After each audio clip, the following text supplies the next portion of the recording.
எனது பெயர் ஏ மரிய ஜோசப். நான் எனது தொடக்க கல்வியை கடலூரில் புனித அன்னாள் மேல்நிலைப் பள்ளிக்கு பின்புறத்தில் உள்ள தூய இருதய நடுநிலைப் பள்ளியில் எனது பள்ளி பயணத்தை தொடங்கினேன்.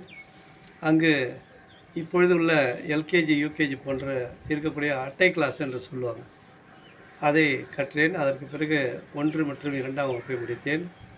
அதன் பிறகு கடலூரில் புகழ்பெற்ற ஒரு கல்வி நிறுவனம் தூய வளனார் மேல்நிலைப்பள்ளி மஞ்சக்குப்பம், அங்குதான் எனது 3ஆம் வகுப்பு கல்வியை தொடர்ந்து பள்ளி கல்வியை முடித்து அதன் பிறகு எனது ஆசிரியர் பணியை தொடர்ந்தேன். என்னை பற்றி எனது கல்வி பயணத்தில்